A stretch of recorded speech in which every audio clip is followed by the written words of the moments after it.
Let me get this right. You are telling me that the Gophers land their second shutout of the season in a Big Ten matchup, had 3 defensive turnovers.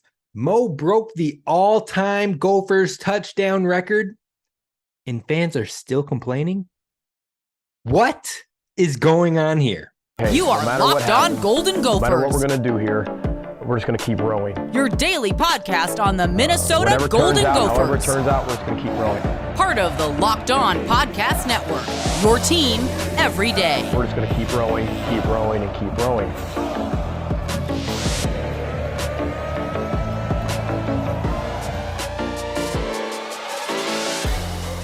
You're listening to Locked On Golden Gophers, part of the Locked On Podcast Network, your team every day.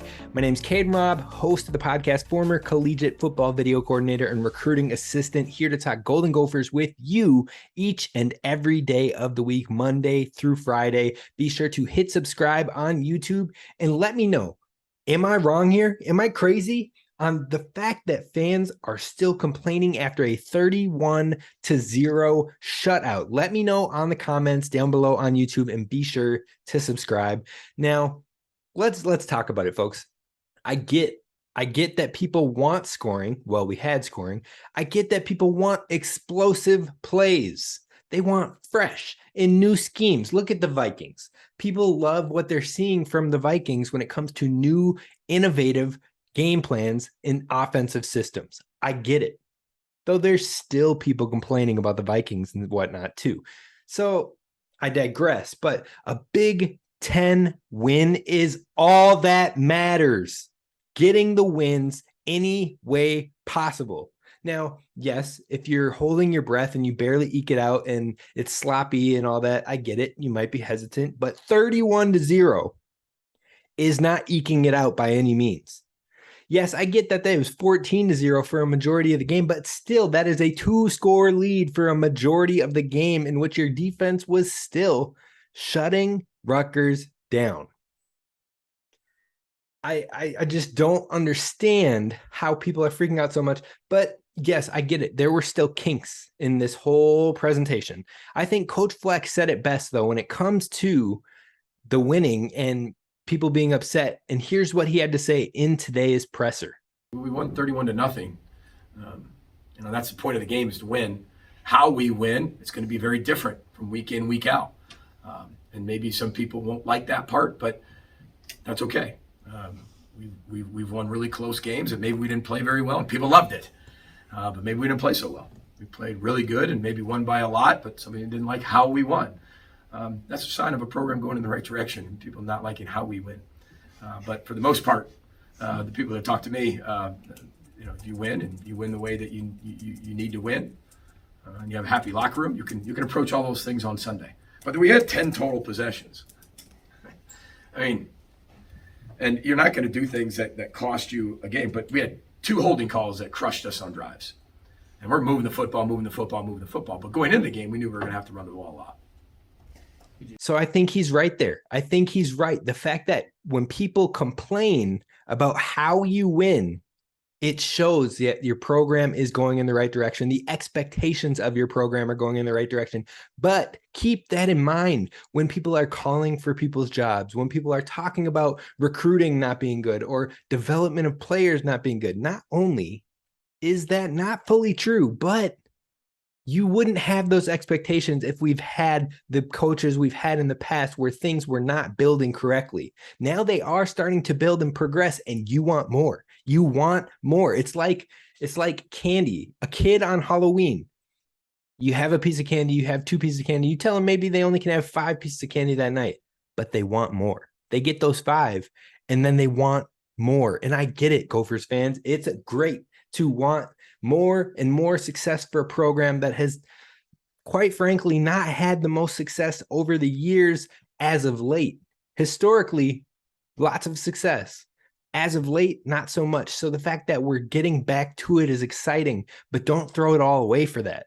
Now, let's talk about this. The Gophers put up 375 yards on a top 20 ranked defense. Coach Fleck says it's the top 10 ranked defense. There's portions where it is. maybe let's split the difference. Top 15 defense in the nation with Rutgers. You put up 375 yards. Only one other team they played this entire season had more than that, and that was Ohio State, who is seen as one of the best teams, if not the best team in the entire country, not just the Big Ten, the country. And then you have Boston College in the ACC and Nebraska, who put up 312 and 304. Those are the only teams that have had over 300 all-purpose yards against Rutgers. And the two of those were just barely above. Minnesota was more towards almost 400 total yards. Everyone else was well under 300 that Rutgers has played. Now, the Gophers also scored the second most points on Rutgers, only behind Ohio State. In fact, Ohio State and Minnesota were the only two schools to crack 30 or more points on this Rutgers defense.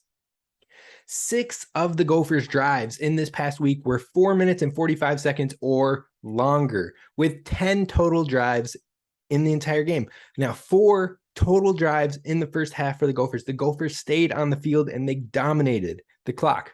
Like I said, 6 drives of 4 minutes and 45 seconds or longer. Now, on the reverse side of this, Rutgers only had 1 drive of 3 minutes and 30 seconds or longer, and that was the first drive of the game. Now, you might be asking, Kane, why are you so obsessed with drive times? Like, why does that matter? Well, it's not only does our offense controlling the ball and moving it up the field help the defense keep their win, have energy, not be gassed out for the whole game, but I was talking with friend of the show, Daniel House, one of the best Gopher follows out there. If you don't already, definitely be sure to do that. Prior to the game, we were having some chats, we were having some talks, and he really got me thinking, not only does it give the defense time to catch their breath, but Joe Rossi is one of the best defensive coordinators out there when it comes to making adjustments. But if your offense is only out there for a 3 and out or for 2 minutes or less with the clock, you're not having the time to look at what the opponent's offense just gave you in that previous drive to make adjustments and throw something different at them in the next series to try and get your defense off the field quicker once again. So not only are you getting winded because your defense is constantly out there, but you don't have the time to make the adjustments on the fly. Now, Coach Fleck talked about that in his press conference after the game, talking about what you hear in those headsets, what he hears in those headsets from Joe Rossi and the defense. There's a whole lot of chatter when they have the time to process and when they have the time to be out there on the field.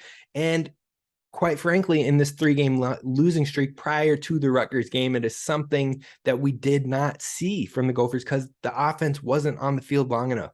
In the Penn State game, the Gophers only had 1 out of their 13 drives that was over 3.5 minutes. 1 drive out of 13.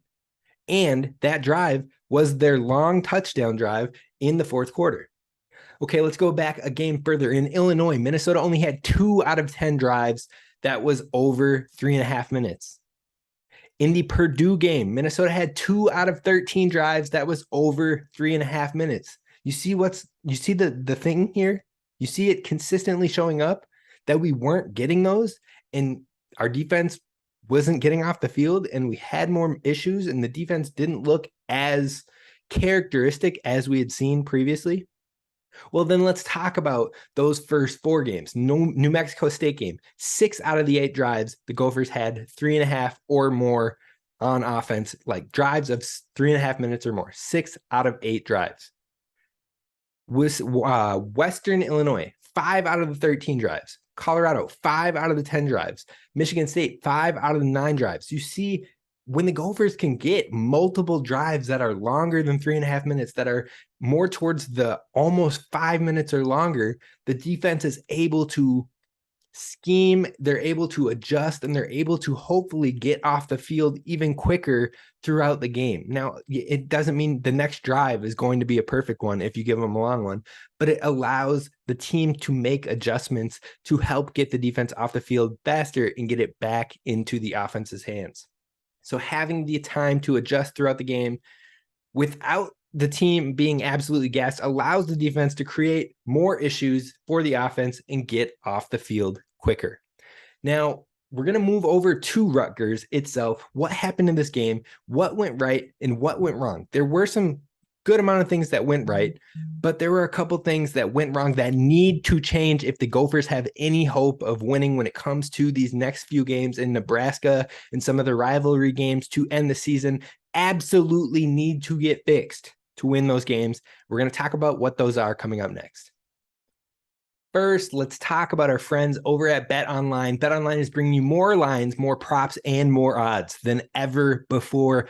BetOnline is where you can find the latest trends in action when it comes to all of your sports betting needs. In fact, the Gophers have opened up as favorites on the road going to Nebraska, 14.5-point favorites, a similar, if not the exact same as what we saw with Rutgers, but will we see the exact same result? Well, Gophers fans, we're sure hoping so, but we have to talk about the keys later this week and also envelop what happened this week, what went right and what went wrong, so we can approach this game heading into Lincoln the best that we can. But for more odds and more props and anything you need when it comes to sports betting, you need to check out BetOnline, where the game starts. All right, Gophers fans, thank you for making Locked On Golden Gophers one of your first listen when it comes to Gophers daily sports. Now, basketball season is getting ready to kick off, and I will be covering the exhibition match for the men's team this week, as well as the double header with the men's and women's team next week on Monday. So definitely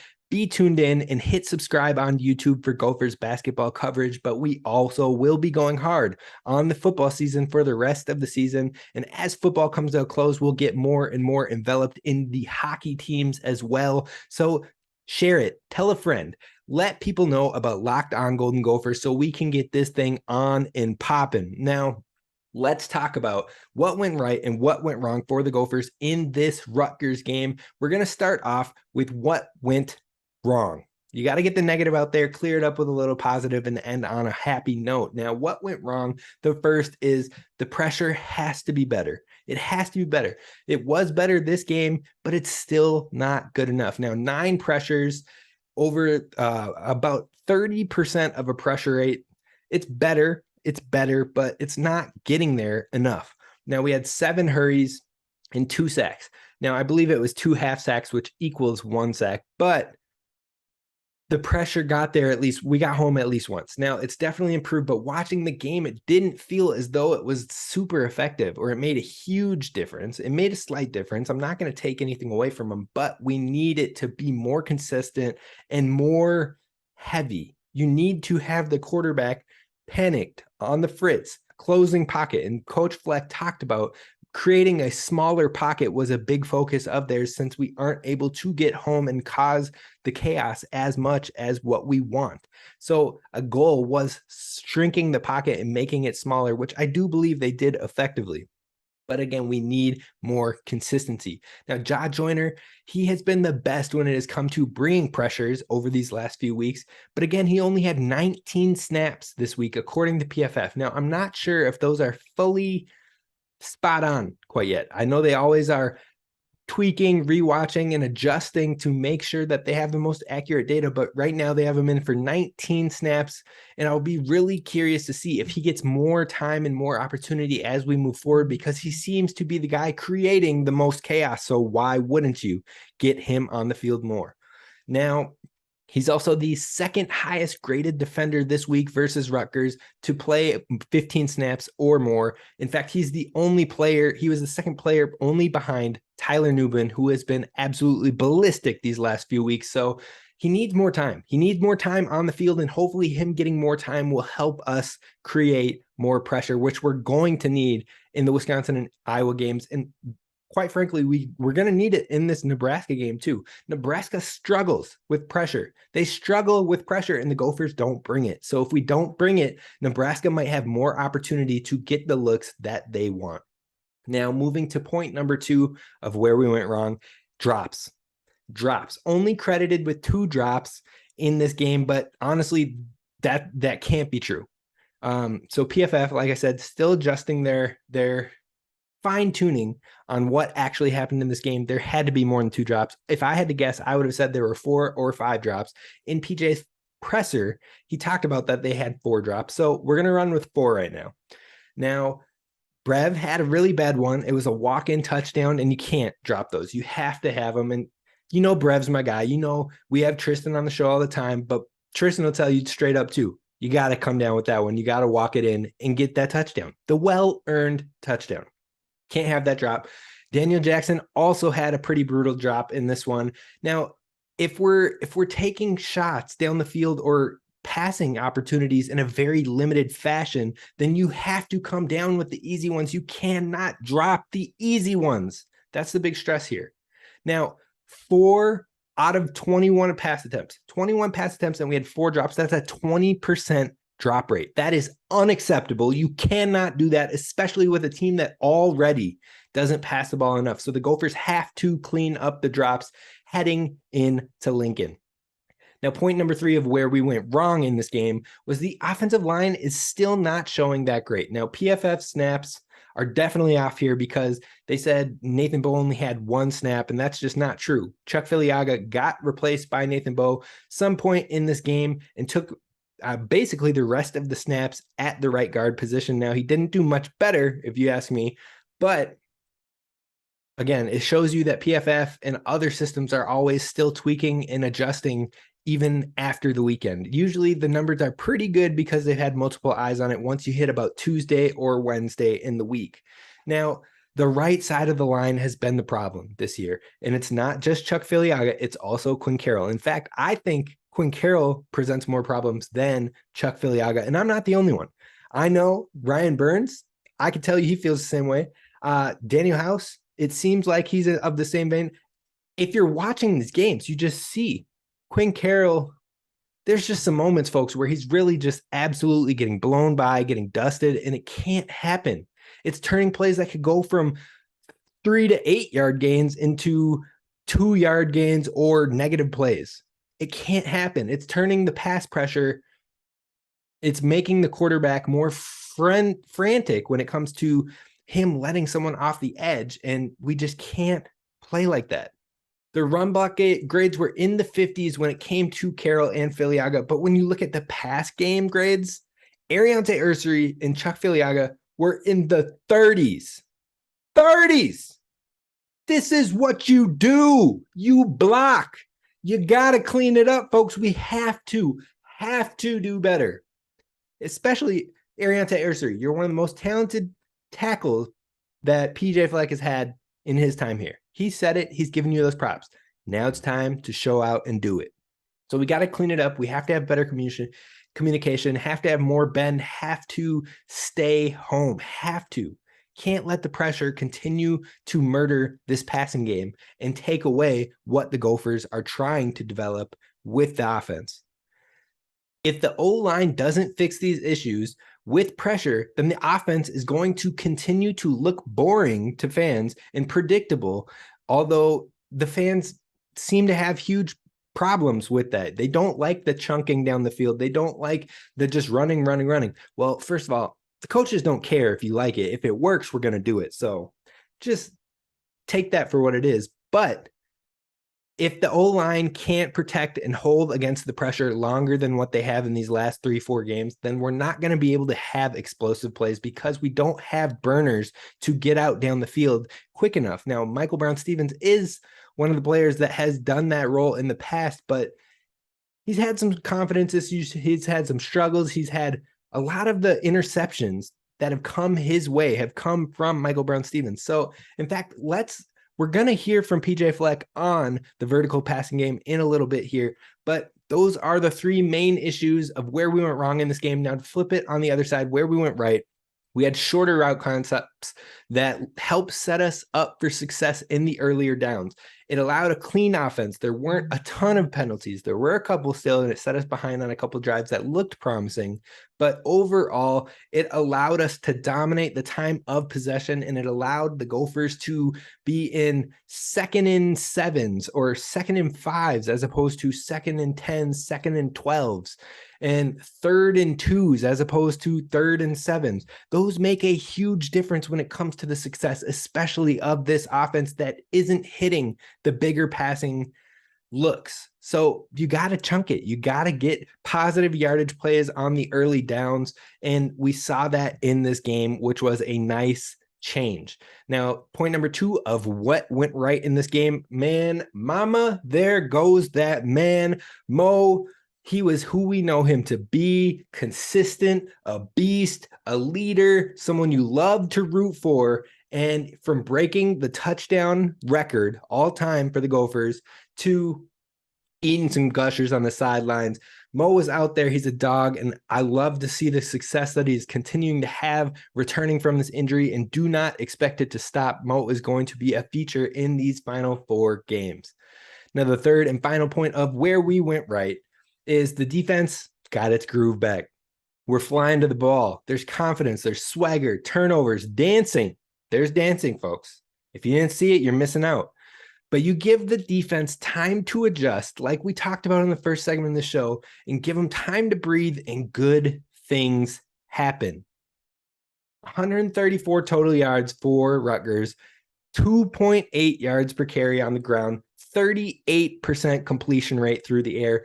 The defense, they held it down. 3 turnovers, 2 sacks, slightly better pressure. It was a welcome sight, and it will be something we need to continue to do to walk away with wins in the rivalry games. Now, I know the passing game is a cause for concern for a lot of fans out there. It's probably the only reason people are complaining when it came to this blowout. But we're going to dive into where the issues lie in this passing game. Is it Tanner? Is it Tanner to blame for this? Would Ethan fix the issues at hand? That's coming up next. All right, Gophers fans, let's talk about the passing game. Now, before we discuss the quarterbacks themselves, I want you to hear something pertinent from Coach Fleck in today's presser about the vertical passing game that was brought up by Ryan Burns today, and it's something that I think everybody needs to hear. You evaluate the vertical passing game right now?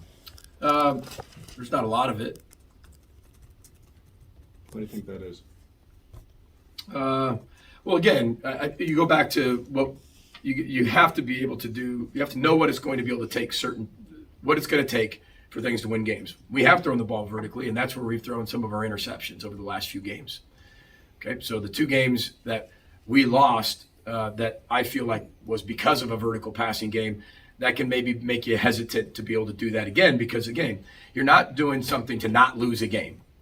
But knowing what can cost you a game is part of winning a game, right? So, like when I know that even before the half, we call timeouts. We're gonna go attack. Well, if we catch the punt, it's different. The punt rolls 25 yards, goes back. Now we're backed up at the -20 with no timeouts. I've also been in that situation before. We're up 14-0 or something like that. Sack, fumble, pickup, 14-7. Very different story than getting the ball in the second half. You're going to evaluate things as they continue to come. You're going to have a plan, but then that plan can change immediately. We've put ourselves in really bad positions over what the data shows and the proof shows. When we have gone down the field vertically, that's when we've actually thrown our most interceptions right now. So we've got to evaluate that. We've got to create it formationally better to be able to do it, put guys in a position where maybe that doesn't happen as much. Tanner was 14 of 21. We had 4 drops in the game. That's 18 of 21. That's very similar performance to the Michigan State game, which I thought he played really well. Now, all the blame and credit goes on quarterbacks and things like that, and I get that, but we had 4 drops, and I don't think we're that hard. That puts you in a position like, all right, that can cost you. And so there's things that your team shows you that we're getting better at, that we're not getting better at, that we have to improve at, that what can cost us, what do we have to get better at, when can we trust it again, what do we have to do to show we can trust it? As you keep going through the season, that's what you keep working on. So I agree with you that the answer is not just that. When we do it, we have to execute it. And if we haven't executed it, what has that done to cost us the game? And has it cost us the game? And I felt at times, the head coach, it has. But again, you do what you have to do, and you're making those calls within the game based on how the game is going. So I agree with Coach Fleck on this one. I agree that if the vertical passing game has caused the most problems and put us in the situations to not be able to be in contention for a win, competitive for a win, if they've caused the errors that take us out of the games quicker, then yeah, it might not be something that you continually go to until you can feel confident as a staff calling for it and adjustments being made for it. But those aren't happening right now. So if the short game, if the intermediate game, and if the run game are working, why? Why would you put yourself in the position to potentially turn it over in the vertical passing game if it hasn't been there? Now, you want to find ways in these practices to hopefully let it become something that can develop and maybe catch teams off guard in the last couple games. But right now, if you can't trust it, don't force it. I'm with you on that one. I am with you. Now, Tanner Morgan looked pretty good in this game, 14 for 21, 67% completion percentage, 122 yards, which isn't anything to brag about, but he was clean. He played clean. And again, they had 4 drops. So if they don't drop the ball, if you come away with a couple of those, you're looking at a completion percentage of about the higher 70s or lower 80s in completions. Now, he did what the team needed to win handily, and that's what we saw in the first 4 games and this week. That's why I'm not really complaining about it, because this is what we expected from the team and what we saw from the team early on. Tanner's not a quarterback that's going to go put up 300 plus yards every game. He's not. I'm sorry. I'm pretty sure he either has 1 game or no games with 300 this year. Not sure if he had any last year. He's just not a guy that you're going to ask to go put up 300 yards. But if he can be efficient, if he can have a high completion percentage and keep the defense on their toes when it comes to passing, so that way we can continue to open up the run game, then you're going to do that. That's exactly what he has done for this offense and what he's built for. So Ethan might generate more excitement. I'm with you there. He might have more upside. Absolutely. And preferably, I'd like to get him some more live looks this week. Now, I'm not a coach, so it doesn't matter. But I would love for him to get more live looks in preparation for the difficult 23 schedule that we're going to see. Now, I love the maturity that was shown from the young quarterback in Ethan, and we're all excited to see him in the future. But you might not agree with the coaches. I might not fully agree with what the coaches are doing, but we can acknowledge and be thankful for what Tanner Morgan has done for this program. And if he continues to secure wins, and we need to continue to enjoy them and embrace this final ride along the way. But if the season becomes lost, if we lose any of these games that we really should not be losing, then there's no reason or excuse to not get the young guy the reps. That's kind of where I stand on this right now. Let me know your thoughts down below. Let me know if I'm way in the wrong. It absolutely needs to change, or what you're thinking when it comes to Tanner Morgan and Ethan Kaliakmanis down in the comments. That is going to do it for today on today's Locked On Golden Gophers. Later this week, we're talking to Zaquan Bryan again. We're going to talk about some basketball. We're going to prep the keys for the game in Lincoln, Nebraska, and much more. So be sure to subscribe on YouTube. Follow along wherever you get your podcasts at Locked On Golden Gophers, and that is going to do it for us. Row the boat, Sky Ma, go Gophers.